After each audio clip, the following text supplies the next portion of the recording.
warahmatullahi wabarakatuh. Dalam video kali ini, kami dari kelompok 6 akan menyampaikan materi tentang variabel random discrete. Sebelumnya, perkenalkan, saya Elsa Finiswa Damayanti dengan NPM 2210306006 dan rekan saya. Perkenalkan, saya Nurfan Prasetya Nugroho dengan NPM 22203060084. Nah, masuk pada definisi yang pertama, pengubah acak, katakanlah X, adalah fungsi yang ditentukan di ruang sampel S yang mengaitkan bilangan real X E sama dengan X dengan setiap kemungkinan hasil E di S. Lebih jelasnya lagi, kita masuk ke contoh soalnya. Contoh soalnya yaitu 3 buah mata uang logam dilambungkan 1 kali, maka diperoleh ruang sampel sebagai berikut. S sama dengan AAA, AAG, AGA, AGG, GAA, GAG, GGA, GGG. Nah, apabila kita tertarik pada banyaknya angka yang muncul, maka bilangan yang terkait adalah 0 apabila yang muncul GGG, 1 apabila yang muncul AGG, GAG, GGA, 2 apabila yang muncul AAG, AGA, GAA, 3 apabila yang muncul AAA, sehingga kita memperoleh ruang pengubah acak XS sama dengan 0,1,2,3. Lanjut, definisi berikutnya. Jika himpunan semua nilai yang mungkin dari suatu variabel random X adalah himpunan berhingga X1, X2, sampai Xn atau X1, X2, maka X disebut pengubah acak discrete. Fungsi probabilitas dari masing-masing nilai X yang mungkin adalah Fx sama dengan P X sama dengan X kali X sama dengan X1, X2, sampai seterusnya. Dengan kata lain, X dikatakan discrete jika himpunan semua nilai yang mungkin adalah berhingga atau terhitung. Pengubah acak discrete merupakan pengubah yang berupa bilangan bulat dan jumlahnya terbatas dan biasanya merupakan hasil penghitungan. Masuk ke contoh soal yang kedua. Sebuah mata uang logam dilambungkan 3 kali, didefinisikan variabel random X yang ditentukan oleh X sama dengan banyaknya gambar yang muncul, maka tentukan A. P X sama dengan 0, B. P X sama dengan 1, C. P X sama dengan 2, D. P X sama dengan 3. Nah, masuk ke penyelesaiannya. Yang A untuk X sama dengan 0 bersesuaian dengan kejadian GGG sehingga PX sama dengan 0 adalah 1/8. Untuk B, X sama dengan 1 bersesuaian dengan kejadian AGG, GAG, GGA sehingga PX sama dengan 1 adalah 3/8. Untuk yang C yaitu X sama dengan 2 bersesuaian dengan kejadian AAG, AGA, GAA sehingga PX sama dengan 2 adalah 3/8. Dan yang terakhir D untuk X sama dengan 3 bersesuaian dengan kejadian AAA sehingga PX sama dengan 0 adalah 1/8. Pada contoh 2, hasil PX sama dengan 0 adalah 1/8, PX sama dengan 1 adalah 3/8, PX sama dengan 2 adalah 3/8, dan PX sama dengan 3 adalah 1/8. Nah, dengan demikian, kita dapat mengaitkan suatu fungsi yang mengawankan 0 dengan 1/8, 1 dengan 3/8, 2 dengan 3/8, dan 3 dengan 1/8. Jika hasil tersebut disusun dalam sebuah tabel, maka diperoleh sebagai berikut.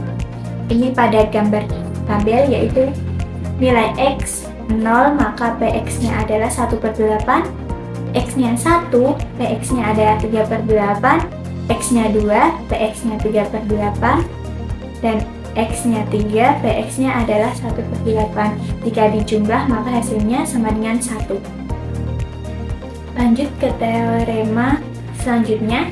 Suatu fungsi f(x) sama dengan px sama dengan x dinamakan fungsi peluang untuk variabel random x jika memenuhi syarat sebagai berikut.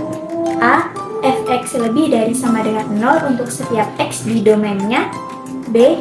Sigma fx sama dengan 1. Kita langsung ke contoh soalnya. Contoh soalnya yaitu pada ruang sampel S sama dengan A, B, C, D didefinisikan sebagai berikut. A. FA sama dengan 0,4, FB sama dengan 0,2, FC 0,3, FD 0,5, B. GA adalah 0,6, GB 0,5, GC min 0,4, GD 0,3. Yang C. HA 0,17, HB 0,33, HC 0,34, HD 0,16. Berikan penjelasan dari A, B, C, dan D berkaitan dengan fungsi peluang. Penyelesaian dari soal tersebut yaitu A. Fx bukan merupakan fungsi peluang karena sigma fx atau jumlah keseluruhan dari fx tidak sama dengan 1. B. Gx bukan merupakan fungsi peluang karena terdapat Gc kurang dari 0 meskipun sigma Gx atau jumlah dari Gx adalah 1. Dan yang terakhir C. Hx merupakan fungsi peluang karena Hx lebih dari sama dengan 0 dan sigma Hx atau jumlah dari Hx sama dengan 1. Materi selanjutnya akan dijelaskan oleh rekan saya. Oke, masuk ke contoh 4. Misalkan fx adalah fungsi dari variabel random x yang didefinisikan sebagai berikut. Fx sama dengan x per 10 untuk x sama dengan 1, 2, 3, dan 4. Untuk fx sama dengan 0 untuk x yang lain. Kemudian A buktikan bahwa fx merupakan fungsi peluang. Yang B, hitunglah p x kurang dari sama dengan 3. Untuk penyelesaiannya, yang A, fx tersebut dapat dibuat tabel sebagai berikut. Untuk x sama dengan 1, itu fx sama dengan 1/10. Untuk x sama dengan 2, fx-nya 2/10. Untuk x sama dengan 3, fx-nya 3/10. Dan untuk x sama dengan 4, fx-nya 4/10. Berdasarkan tabel tersebut dapat disimpulkan untuk persyaratan yang pertama, untuk semua x diperoleh fx lebih dari sama dengan 0. Untuk persyaratan yang kedua, sigma x fx sama dengan f1 ditambah f2 ditambah f3 ditambah f4 sama dengan 1/10 ditambah 2/10 ditambah 3/10 ditambah 4/10 sama dengan 1. Nah, karena telah memenuhi persyaratan yang pertama dan kedua, maka fx terbukti fungsi peluang. Nah, kemudian yang B akan dihitung px kurang dari sama dengan 3. Px kurang dari sama dengan 3 sama dengan sigma 1 sampai 3 fx. F1 ditambah F2 ditambah F3 sama dengan 1 ditambah 1/10 ditambah 2/10 ditambah 3/10 sama dengan 6/10 atau 3/5. Jadi Px kurang dari sama dengan 3 sama dengan 3/5. Untuk contoh yang kelima, yaitu Dani membeli 10 buah mangga di sebuah toko buah. Ternyata terdapat 4 buah yang busuk. Apabila Santi ingin meminta 3 buah mangga secara acak pada Dani, tentukan distribusi peluang banyaknya buah mangga yang busuk. Nah, untuk penyelesaiannya, misalkan keubah acak dengan nilai X, kemungkinan banyaknya buah mangga yang busuk yang dibeli Santi tersebut. Nah, maka X dapat memperoleh setiap nilai 0, 1, 2, dan 3. Nah, sekarang kita cari F0 sama dengan P X sama dengan 0. Nah, kita dengan cara kombinasi 4 dari 0 dikali kombinasi 6 dari 3 dibagi kombinasi 10 dari 3 sama dengan 1/6. Nah, untuk F1 itu kombinasi 4 dari 1 dikali kombinasi 6 dari 2 dibagi kombinasi 10 dari 3, kemudian mendapatkan nilai 1/2. Dan berikutnya untuk F2 mendapatkan 3/10 dan F3 mendapatkan nilai 1/30. Nah, jadi distribusi peluang X adalah untuk X sama dengan 0, Fx-nya 1/6. Untuk X sama dengan 1, Fx-nya 1/2. Untuk X sama dengan 2, Fx-nya 3/10. Untuk X sama dengan 3, Fx-nya 1/30. Oke, kita masuk ke definisi 2.2.2. Fungsi distribusi kumulatif atau bisa disebut cumulative density function dari variabel acak X didefinisikan oleh Fx P X besar kurang dari sama dengan X kecil, dengan X kecil tadi adalah sebarang bilangan real. Kita masuk ke contoh 6. Sebuah keluarga berencana memiliki 2 orang anak. Peubah acak X mewakili banyaknya anak laki-laki yang terlahir. Tentukan F besar X.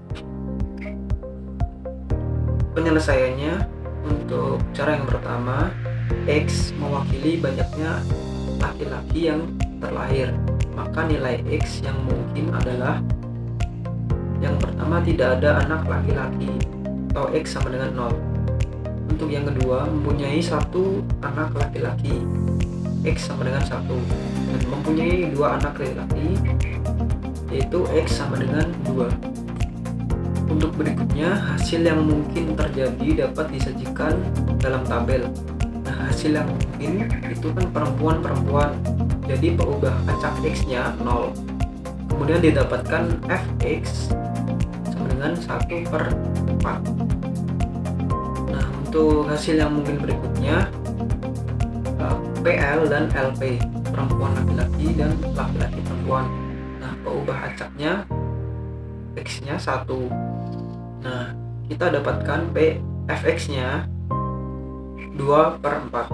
Kemudian untuk laki-laki peubah acak X-nya kan 2.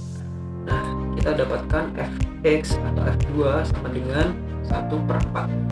Kemudian berikutnya menentukan Fx, F besar X atau fungsi kumulatif. F0 sama dengan F0 sama dengan 1/4. F1 sama dengan F0 tambah F1 sama dengan 1/4 ditambah 2/4 sama dengan 3/4.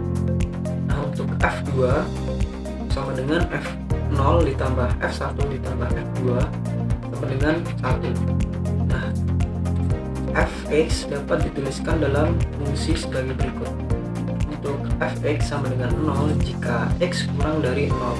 Untuk Fx sama dengan 1/4 jika X lebih dari sama dengan 0 dan kurang dari sama dengan 1. Untuk Fx sama dengan 3/4 jika X-nya lebih dari sama dengan 1 kurang dari sama dengan 2. Dan Fx sama dengan 1 jika X-nya lebih dari sama dengan 2. Oke, mungkin itu saja yang dapat kami paparkan. Mudah-mudahan dapat bermanfaat bagi teman-teman semuanya. Sekian, terima kasih. Jika ada salahnya mohon maaf. Wassalamualaikum warahmatullahi wabarakatuh.